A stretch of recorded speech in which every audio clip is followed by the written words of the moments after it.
Bismillahirrahmanirrahim. Assalamualaikum warahmatullahi wabarakatuh. Alhamdulillahi rabbil alamin. Wassalatu wassalamu ala asyrafil anbiya'i wal mursalin nabiyyina Muhammadin wa ala alihi wa sahbihi ajma'in. Ashhadu an la ilaha illallah wahdahu la syarika lah wa ashhadu anna Muhammadan abduhu wa rasuluh. Allahumma la ilma lana illa ma 'allamtana innaka antal alimul hakim. Allahumma faqihna fi dinik wa 'allimna ma yanfa'una warzuqna al-ikhlasa fil qawli wal 'amal wa zidna 'ilman ya arhamar rahimin. Kembali kita lanjutkan penjelasan dari kitab Al-Yaqutun Nafis fi Madhhab Ibn Idris karya Al-Allamah Ahmad bin Umar Asy-Syafiri rahimahullah yang wafat tahun 1360 Hijriah, masih berkenaan dengan syarat-syarat syahnya wudu. Kata beliau rahimahullah, syurutul wudu'i 15. Syarat syahnya wudu ada 15. Yang pertama al-Islam wat tamyiz wan naqa'u 'anil haidhi wan nifas wa 'amma yamna'u wusul al-ma'i ila al-basharah wa alla yakuna 'ala al-'udwi ma yughayyiru al-ma'a wal 'ilmu bi fardiyatihi wa alla ya'taqida fardhan min furudihi sunnah wal ma'u tahur. Syarat syahnya wudu yang pertama adalah Islam. Yang kedua adalah berakal, tamyiz. Yang ketiga adalah suci dari haid dan nifas. Yang keempat bersihnya kulit dari hal yang menghalangi sampainya air ke kulit.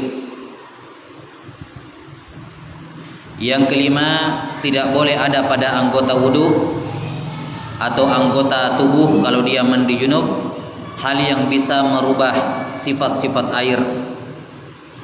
Yang keenam, mengetahui wajibnya wudu dan wajibnya mandi junub. Yang kedelapan, tidak boleh dia meyakini rukun tertentu dari rukun wudu sebagai sunnah. Dan yang kedelapan adalah bersuci dengan air yang tahur. Iya, sampai sini kemarin 8 syarat syahnya wudu, dan sudah kita sebutkan bahwa yang disebutkan di sini berupa syarat syah wudu juga merupakan syarat syah mandi wajib, syarat syah mandi junub. Kemudian syarat yang ke-9 kata beliau rahimahullah, wa izalatun najasatil ainiyah, menghilangkan najis ainiyah. Yakni kalau dia mau mandi junub kan harus kena seluruh anggota tubuhnya air. Nah, kalau di tubuhnya ada najis, nah dia harus menghilangkan najis itu dulu dari tubuhnya karena sebelum dia mandi junub. Karena kalau dia mandi junub sementara di tubuhnya ada najis, maka tidak syah mandinya. Karena air akan bertemu dengan najis, ya kan? Air bertemu dengan najis. Misalnya seorang habis berhubungan suami istri. Mani itu bukan najis. Mani bukan najis, tapi yang najis adalah madhi. Madhi itu adalah cairan yang keluar ketika seorang bermesraan dengan istrinya. Namanya madhi, itu najis hukumnya. Nah, ketika seorang mau mandi junub, dia wajib untuk membersihkan dulu madhi kalau ada kotoran, ada najis padanya atau yang mengenai tubuhnya. Karena semua cairan yang keluar dari depan ataupun dari belakang najis, kecuali mani. Ya, maka kalau ada cairan yang keluar dari depan, baik dari dirinya atau dari istrinya, kemudian mengenai tubuh, maka sebelum mandi junub wajib dibersihkan terlebih dahulu. Kalau najis itu tidak langsung hilang dengan siraman air. Kalau misalnya najisnya satu kali siram bisa langsung bersih, bisa langsung hilang, ya sudah sekalian langsung mandi junub saja, tidak perlu dihilangkan. Tapi kalau misalnya najisnya ini butuh 2-3 kali siraman baru bisa hilang, maka di sini diwajibkan disiram dulu, dihilangkan dulu, baru kemudian mandi junub. Tapi kalau najisnya ringan, bisa hilang dengan satu kali siraman, ya sudah, satu kali siram saja bersamaan dengan siraman mandi junub.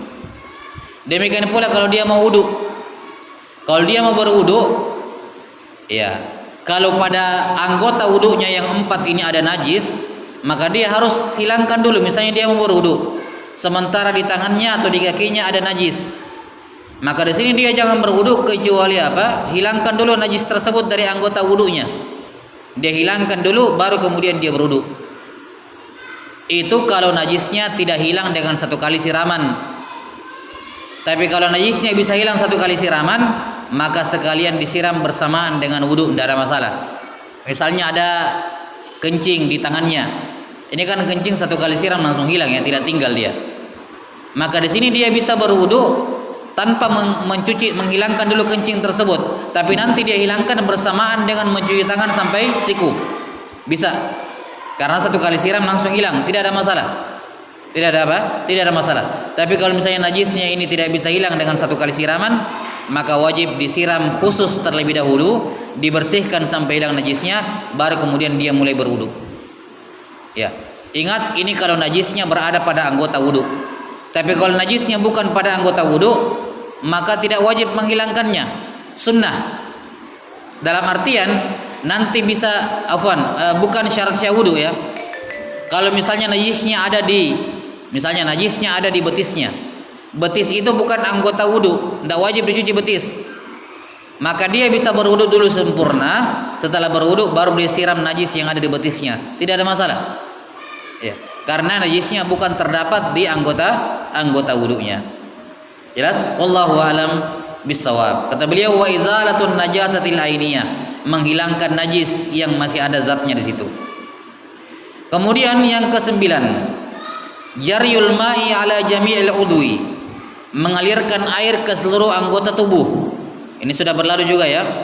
Oh iya, sudah berlalu gini kemarin, yakni air itu tidak harus dibiarkan mengalir dengan tabiatnya.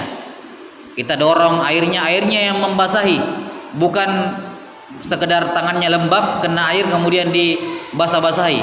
Ya. Karena itu sudah kita sebutkan, tidak boleh berwudu dengan air salju. Tidak boleh berwudu dan mandi junub dengan air salju. Tidak boleh berwudu dan mandi junub dengan salju kecuali setelah salju itu dicairkan. Adapun sebelum mencair maka tidak boleh dipakai berwudu karena tidak mengalir. Kemudian yang ke-10,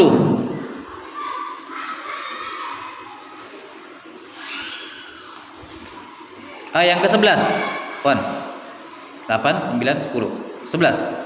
Yang ke-11, wa tahaqqul muqtadi imbanal hal. Ini perhatikan ini. Syarat yang ke-11 dari syarat sahnya wudu adalah dipastikan ada sebab wudu. Apa yang menyebabkan wajibnya wudu? Hadas. Jadi dipastikan dia berhadas kalau keadaannya diketahui. Dipastikan ada hadas kalau diketahui kenyataan sebenarnya. Maksudnya bagaimana? Maksudnya begini. Kalau ada orang dia ragu-ragu, saya berhadas atau tidak? Saya batal wudu atau tidak? Jelas sampai sini? Dia batal wudu atau tidak? Kemudian dia berwudu dengan niat jaga-jaga. Jangan sampai tadi saya kentut terus saya lupa, maka saya niat wudu jaga-jaga. Karena dia tidak yakin tadi habis kentut atau tidak. Dia ragu-ragu. Lihat sampai sini.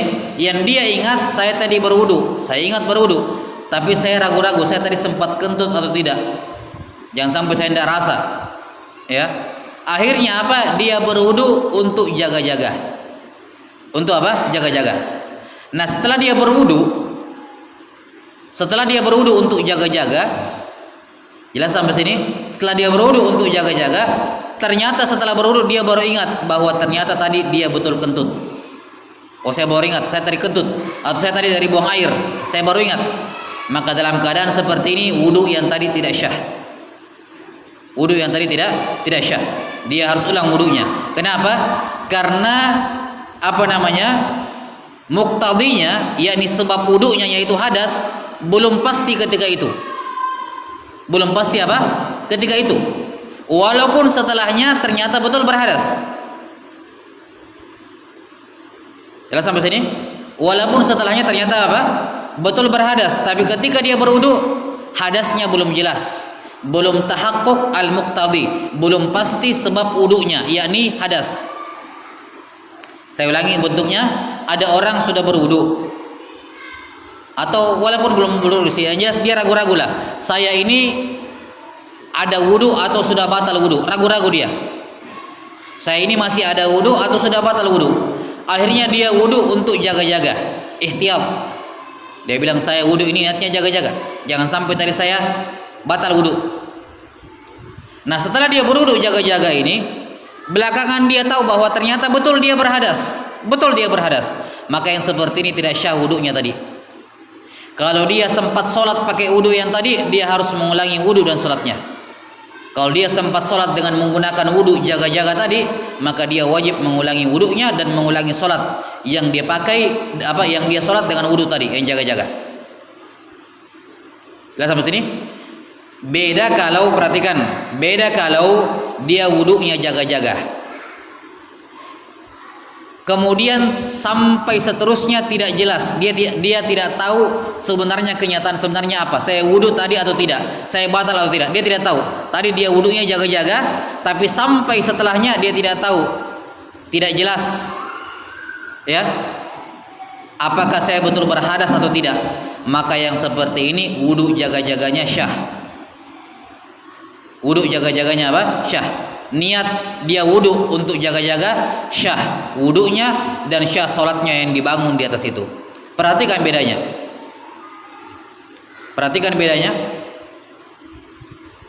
Seorang, apa bedanya? Kenapa bentuk yang pertama tidak syah, sementara bentuk yang kedua syah, padahal sama-sama niatnya wudu untuk jaga-jaga?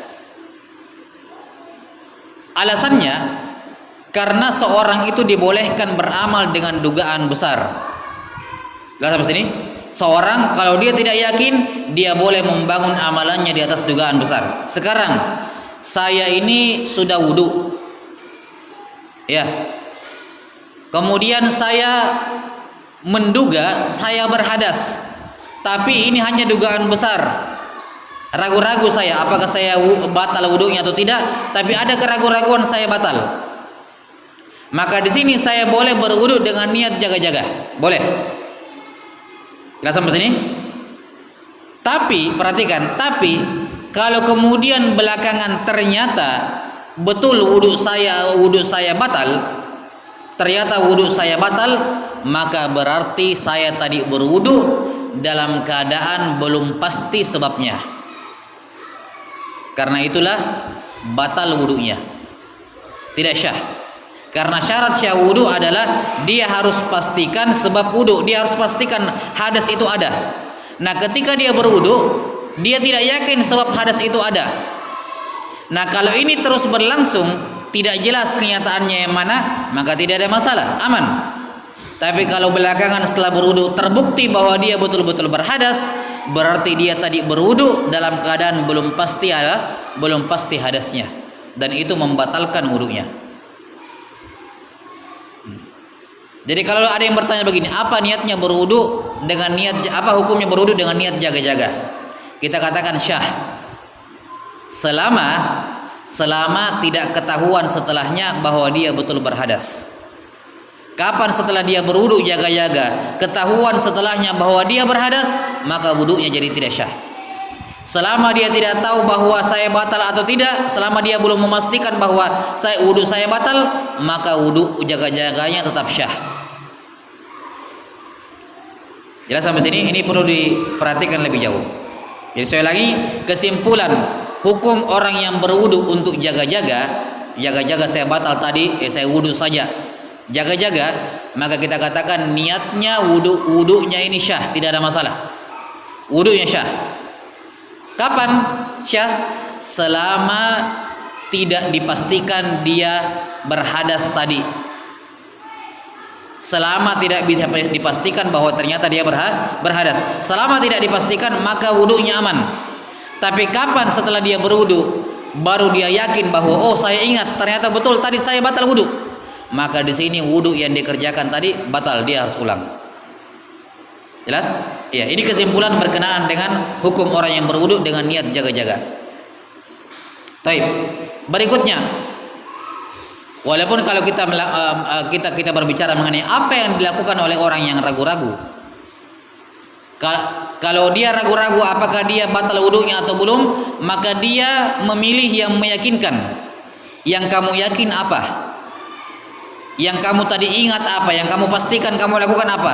Kamu pastikan kamu wudu tadi, atau kamu pastikan kamu tadi batal wudunya? Yang mana yang meyakinkan? Maka pegang yang meyakinkan, tinggalkan yang ragu-ragu. Misalnya saya mau berwudu, terus saya ragu-ragu tadi ini saya batal wudu atau tidak. Saya ingat-ingat kembali, apa yang tadi saya sudah berwudu atau tidak. Saya bilang, oh saya ingat tadi berwudu. Nah ini yang meyakinkan, karena saya ingat betul saya berwudu, maka berwudu ini yang meyakinkan. Batal wudu itu ragu-ragu, maka yang kita pegang adalah apa? Yang meyakinkan. Tidak perlu berwudu kalau begitu. Tapi kalau yang dia yakin, saya yakin tadi kentut, saya yakin tadi ingat dari kamar mandi, cuman setelahnya saya lupa saya wudu atau tidak, maka berarti yang meyakinkan adalah apa? Yang batal yang kamar mandi tadi, itu yang meyakinkan. Saya wudu setelahnya atau tidak, ini ragu-ragu, maka tidak boleh itu yang diambil. Kita ambil yang meyakinkan. Jelas? Kemudian membangun amalan di atas itu. Ya, baik. Berikutnya rukun syarat sah wudu yang ke-12. Yang ke berapa? 12, 13. Oh ya, 12. Dawamun niyati hukman. Niat wudu terus ada sampai habis, sampai selesai wudu. Niat wudunya harus ada sampai selesai wudu. Dalam artian dia tidak boleh merubah niat wudunya untuk tujuan lain. Kapan dia rubah niatnya untuk tujuan lain, maka wudunya tidak syah.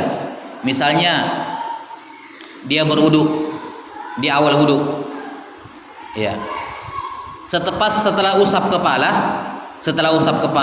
dia siram kepalanya dengan niat untuk dingin. Maka di sini dia sudah merubah niat wudunya menjadi apa? Niat tabarrud, untuk mendinginkan kepalanya. Yang seperti ini membatalkan. Dia tidak boleh merubah niatnya. Jadi niat wudu itu harus ada dari awal sampai akhir, tidak boleh berubah niatnya di tengah-tengah. Kapan dia merubah niatnya untuk tujuan lain, maka tidak syah wudunya. Tapi kalau ada orang menggabungkan niat, saya niat wudu sekaligus untuk basah-basah, untuk dingin-dingin, nah ini hukumnya boleh, tidak ada masalah, syah wudunya. Kenapa? Karena niat wudunya masih ada, cuman dia gandengkan niat dingin-dingin, niat basah-basah itu, tapi niat wudunya masih ada. Yang masalah itu kalau niat wudunya dia hilangkan, diganti dengan niat yang lain, nah ini membatalkan wudu. Kemudian yang ke-13, wa adamu ta'liqiha. Tidak boleh dia mengaitkan niatnya dengan sesuatu. Misalnya dia bilang saya niat wudu insyaallah. Ya, insyaallah kan artinya kalau Allah menghendaki. Nah ini tidak syah niatnya, tidak syah wudunya. Sudah berlalu di pembahasan niat bahwa syarat syah niat itu tidak boleh ditakliq. Harus pasti, harus tegas itu niat, tidak boleh tidak boleh dikaitkan dengan sesuatu. Kapan dikaitkan dengan sesuatu, walaupun dikaitkan dengan kehendak Allah, tidak syah. Maka kalau mau niat ya sudah, niat wudu. Tidak boleh nawaitul wudu insyaallah, kalau Allah menghendaki, tidak syah.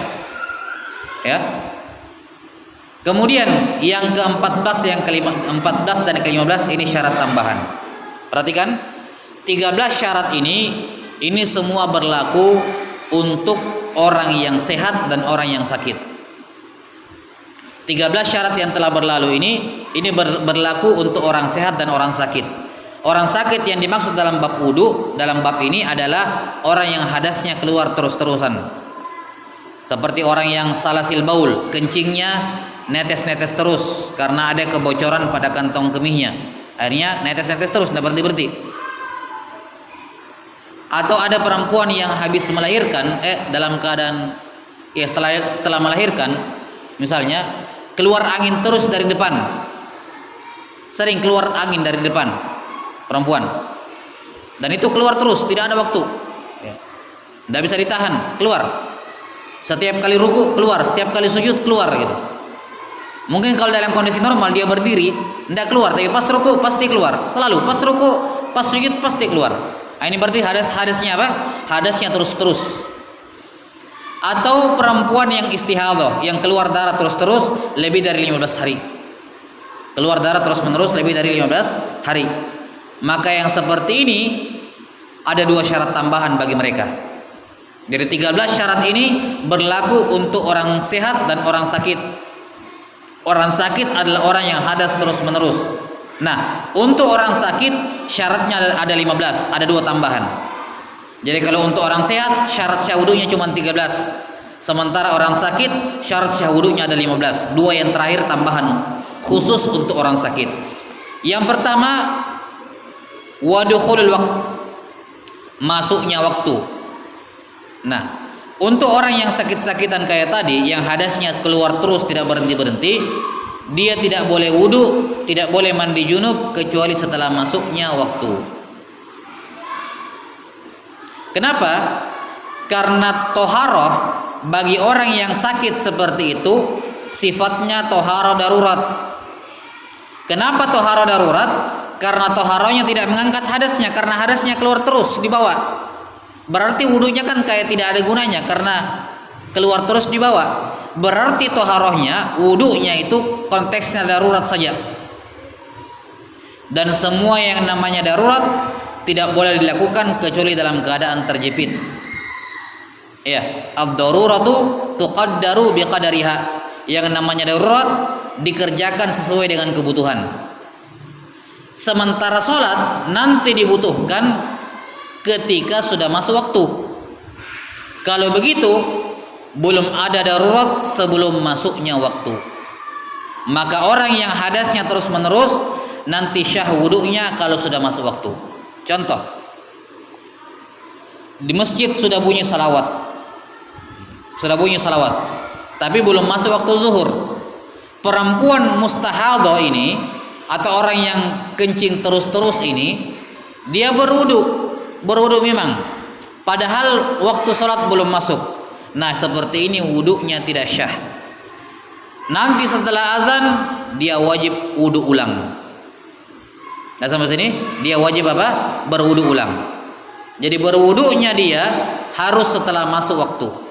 Demikian pula mustahadhah, perempuan yang keluar darah terus-menerus. Perempuan yang mustahadhah ini boleh berhubungan dengan suaminya walaupun darah sementara keluar. Karena darah istihadhah ini bukan hadas besar, bukan seperti haid dan nifas, bukan. Jelas sampai sini? Orang yang keluar darah terus-menerus boleh berhubungan dengan istrinya, suaminya. Nah, sekarang ketika dia sudah berhubungan dengan suaminya, dia wajib mandi junub. Tapi darah keluar terus-menerus. Kapan mandi junubnya boleh dia kerjakan? Kalau sudah masuk waktu sholat yang mau dia kerjakan. Kalau belum masuk waktu sholat dia sudah mandi junub, maka mandi junubnya tidak syah.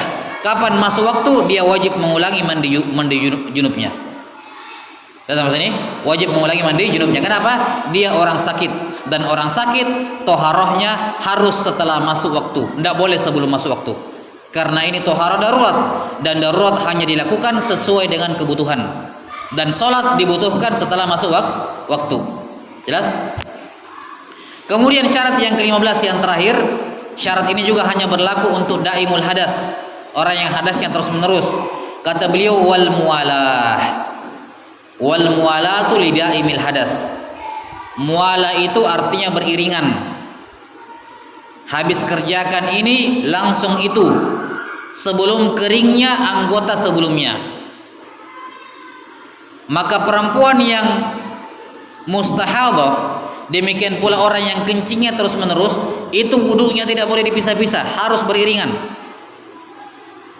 Habis cuci tangan, habis cuci muka, langsung tangan sampai siku, langsung kepala, langsung kaki. Tidak boleh ada jeda di antaranya. Kapan ada jedanya? Ngulang dari awal. Ya cuci muka, habis cuci muka, dia bicara sama temannya. Setelah bicara sedikit, baru sambung tangan sampai siku. Kita bilang ulang dari awal, batal wudhumu. Kenapa? Karena orang yang berhadas begini, toharonya itu darurat, dipersempit. Bagi orang normal, mualah dalam wudhu itu sunnah. Orang normal kalau wudhunya itu terpisah-pisah, dia cuci mukanya dulu, baru keluar rumah, baru kembali lagi cuci tangan, boleh, tidak ada masalah. Karena orang normal, orang sehat. Tapi orang sakit, wudhunya harus diperketat karena hadas keluar terus di bawah. Maka tidak boleh ada jeda antara anggota wudhu satu dengan anggota wudhu yang lain. Tidak boleh, harus dipersempit. Lah sampai sini. Nah, perhatikan. Bagi yang kencingnya terus-terusan, bagi yang keluar darah terus-terusan, perhatikan tertibnya. Yang pertama, dia harus pakai, kalau sekarang orang tua yang kencing terus-menerus pakai pembalut, orang dewasa itu misalnya. Pakai pembalut. Ya, pakai popok orang dewasa. Kalau perempuan istihadah, langkah pertama dia tutup dulu tempat keluarnya darah. Ya, dia tutup dulu pakai pakai katun atau yang semacamnya. Kalau sekarang kalau nggak salah apa namanya, bukan pembalut, ada satu lagi lebih kecil, saya lupa apa namanya, istri bilang. Iya, jadi pakai itu dulu, apa panty liner apa ya, lupa, nggak tahu apa namanya. Yang jelas tutup dulu tempat keluarnya darah, setelah itu baru pakai pembalut. Jadi ditahan betul. Dan sampai sini, tutup tempatnya keluarnya darah, kemudian setelah itu pakai pembalut. Setelah pakai pembalut, dan perhatikan ini semua dilakukan setelah masuk waktu. Tunggu masuk waktu dulu. Setelah masuk waktu, tutup tempat keluarnya darah, pakai pembalut, langsung wudhu. Setelah wudhu, langsung sholat. Tidak boleh ada jeda. Dan sampai sini, tidak boleh ada jeda. Kapan misalnya dia pakai pembalut, setelah itu dia berwudu, setelah berwudu dia tidak langsung sholat, dia kerjakan yang lain dulu baru sholat, maka ulang semua dari awal. Dibuka pembalutnya, diganti pembalutnya, diulang dari awal. Karena dia melanggar mualah, jeda. Jadi tidak boleh ada jeda. Dan sampai sini, yang membolehkan jeda hanyalah jeda yang berhubungan dengan kepentingan sholat. Misalnya jeda antara memakai pembalut dengan wudu adalah menutup aurat. Ini boleh, nggak ada masalah. Karena ini kan kepentingan sholat, menutup aurat. Atau jeda antara wudhu dengan sholat adalah menunggu qomat, kalau dia sholat di masjid. Ya, ini juga jeda yang nggak ada masalah, tidak perlu diulang dari awal. Tapi kalau jedanya tidak ada hubungan dengan sholat, maka wajib ulang dari awal semua. Toharoh, ulang dari awal toharoh. Ya, popoknya kalau dia popok orang dewasa, diganti lagi popoknya, baru lanjut terus. Popok, wudhu, sholat, tidak boleh ada jeda. Namanya mualah. Dan sampai sini, kapan ada jeda di antaranya kita lihat. Kalau jedanya ini tidak berhubungan dengan sholat, maka batal ulang dari awal. Tapi kalau jedanya masih berhubungan dengan sholat, maka tidak batal. Dia lanjutkan saja. Jelas? Wallahu ta'ala alam bisawab. Ini selesai pembahasan berkenaan dengan syarat syahnya wudu. Iya. Dan ini juga merupakan syarat syahnya mandi junub. Sekali lagi, ini juga merupakan syarat syahnya mandi.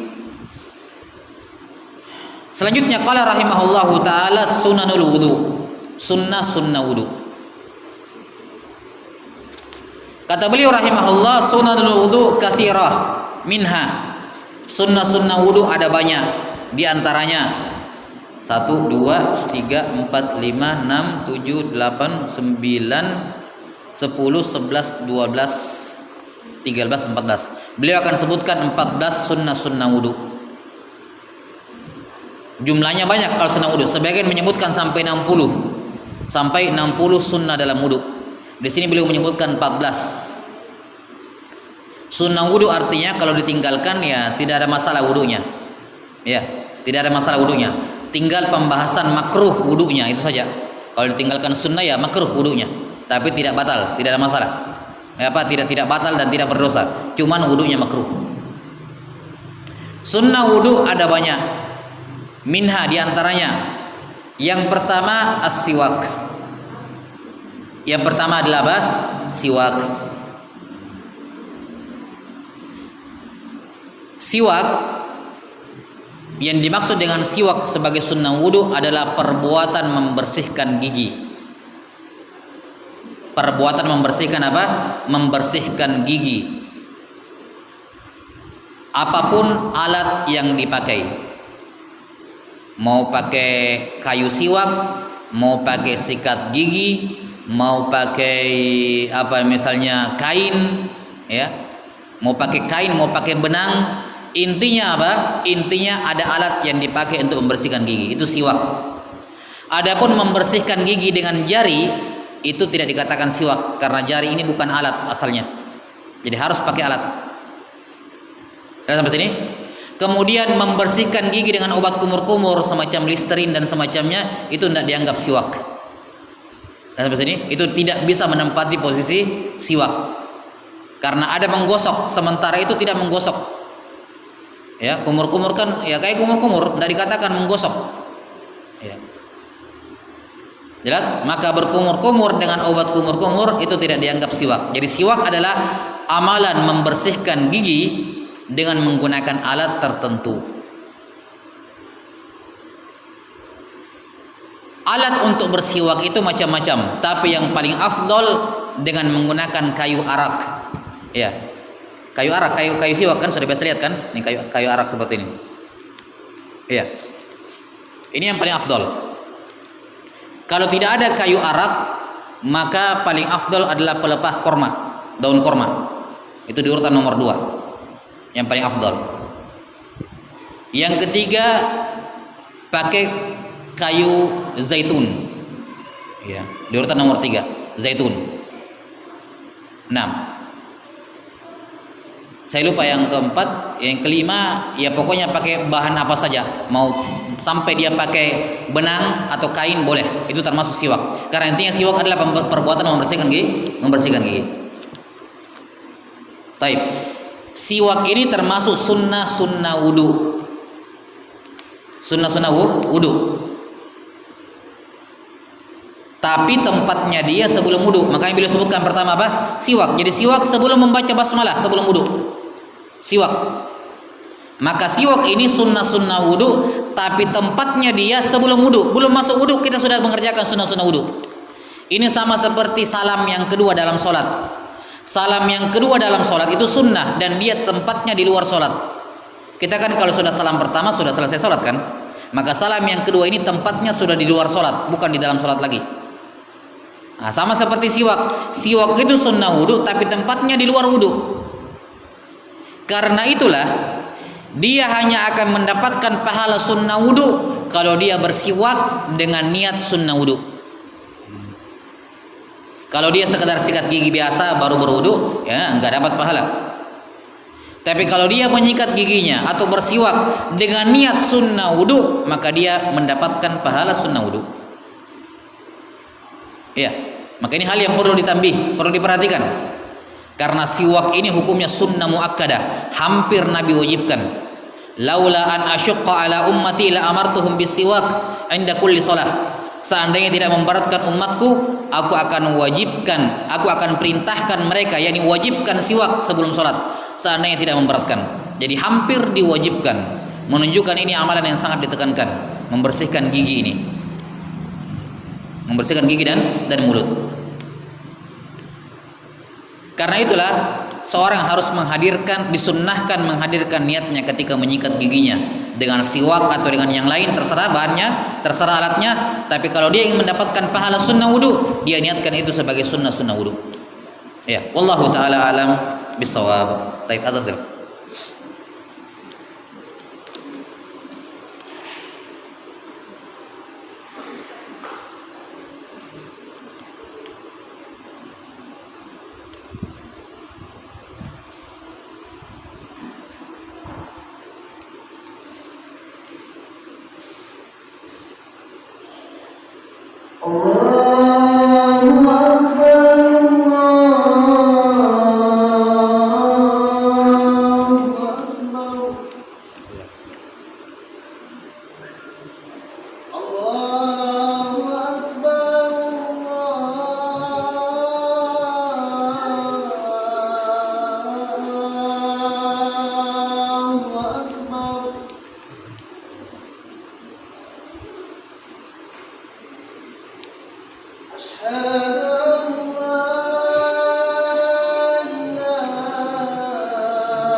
Kemudian sedikit berkenaan dengan siwak, bahwa siwak yang basah lebih afdal dibandingkan yang kering.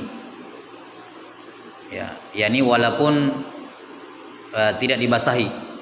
Ya. Dan kalau siwaknya mau dibasahi, maka yang paling afdal dengan air zam-zam kata para ulama tentunya. Ya, kalaupun tidak bisa dibasahi pakai air, ya setidaknya pakai air liur. Ya. Nah, ala kulli hal intinya bahwa bersiwak bahkan dengan kayu siwak yang basah lebih afdal dibandingkan dengan kayu siwak yang kering, karena manfaatnya lebih besar dari sisi kesehatan. Ya, banyak yang manfaatnya dari sisi kesehatan ya. Tentunya dari semua kepentingan yang berhubungan dengan gigi, mulut, membersihkan, menguatkan gusi, gigi dan seterusnya. Ya, termasuk juga di dalamnya berkenaan dengan memperkuat hafalan, ya. Dan seterusnya disebutkan oleh para fuqaha. Jadi dari sebab-sebab keutamaan dan fadilah bersiwak. Nah, kemudian siwak ini, adapun cara bersiwak atau sebelumnya para fuqaha mengatakan yang afdal untuk siwak itu paling panjang sejengkal, enggak lebih. Afdalnya ya, sekedar afdal saja ini. Paling panjang sejengkal, paling pendek 4 jari. 4 jari jemari seperti ini, paling pendek. Nah, adapun cara memegang siwak adalah seperti ini.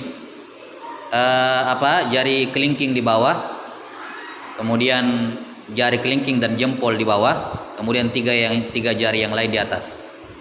Ya. Jadi jari kelingking di bawah, di ujung siwak di bawah, kemudian jari manis, tengah dan telunjuk di atas siwak, kemudian jempol di bawah yang dekat dengan mulut. Ya, ini cara memegang siwak. Adapun cara membersihkan gigi, ya, atau dalam bersiwak bukan hanya gigi yang disunnahkan dibersihkan, tapi juga lidah. Karena Nabi SAW dalam riwayat Bukhari dan Muslim pernah ketika beliau bersiwak, beliau sampai memuntah, gitu, sampai kedengaran suara orang kayak memuntah. Ibnu Hajar menjelaskan itu tidak akan mungkin terjadi kecuali kalau seorang menyikat lidahnya. Ya, lidah sampai ke dalam itu akan memancing orang muntah, menunjukkan bahwa Nabi SAW ketika bersiwak juga membersihkan, menggosok lidahnya. Adapun cara membersihkannya, kalau gigi, maka cara membersihkannya adalah horizontal, kanan kiri begini. Ya, kalau gigi, mulai dari gigi kanan luar sama dalamnya, kemudian gigi kiri luar dan dalamnya. Ya, jadi kalau kiri kalau gigi dia menyamping, ya, kanan kiri. Dimulai dari gigi kanan atas bawah, depan belakang, ya. Gigi kiri atas bawah, depan belakang. Adapun untuk lidah maka vertikal, maju mundur. Kalau lidah cara membersihkannya adalah apa? Maju mundur. Depan belakang. Nah, ini cara bersiwak Nabi SAW berdasarkan keterangan yang disebut dalam hadis Bukhari dan Muslim, sebagaimana dijelaskan oleh Al-Hafidz Ibnu Hajar rahimahullahu taala dan juga Imam An-Nawawi. Ya. Ini beberapa hukum yang berkenaan dengan siwak. Dan siwak ini sunnah pada segala macam waktu dan tempat. Segala macam waktu dan tempat disunnahkan bersiwak. Selama tentunya tidak terlalu ekstrim, ya, terlalu sering gitu. Karena kebanyakan bersiwak juga bisa merusak gusi kalau terlalu banyak gitu giginya. Bisa tapi ya seadanya tidak terlalu sering juga, bukan sampai ekstrim sekali, tapi disunnahkan sering-sering siwak. Ya, Nabi SAW sering sekali bersiwak. Jelas ya? Dari tempat-tempat itu ada beberapa tempat yang lebih ditekankan lagi siwak, lebih disunnahkan lagi bersiwak. Yang pertama sebelum berwudu yang kita bahas di sini. Yang kedua setelah sebelum sholat, ketika akan sholat. Ya, ketika akan sholat, ini sebelum takbiratul ihram. Sebelum takbiratul ihram. Yang ketiga sebelum membaca Quran. Semisal dengannya hadis Nabi SAW. Ya, sebelum membaca Quran. Yang keempat ketika masuk rumah. Yang kelima ketika bangun tidur. Ketika akan tidur. Sebelum tidur. Yang keenam setelah bangun tidur. Walaupun bangun tidurnya tengah malam, walaupun dia mau tidur lagi. Ya. Dan yang ketujuh ketika ada perubahan pada giginya, pada warna giginya atau pada bau mulutnya ada berubah, maka disunnahkan dia sangat disunnahkan dia bersiwak. Nah, ini tempat-tempat yang disunnahkan untuk bersiwak. Wallahu taala alam bisawab. Ini selesai pembahasan secara ringkas berkenaan dengan masalah as-siwak. Sunnah yang kedua adalah membaca basmalah. Insyaallah kita terangkan pada pertemuan selanjutnya. Naktabi hadzal qadar wa sallallahu ala nabiyyina Muhammadin wa ala alihi wa sahbihi wasallam. Subhanakallahumma bihamdik asyhadu an la ilaha illa anta astaghfiruka wa atubu ilaik. Wa sallallahu ala nabiyyina Muhammadin wa ala alihi wa sahbihi wasallam. Alhamdulillahirabbil alamin.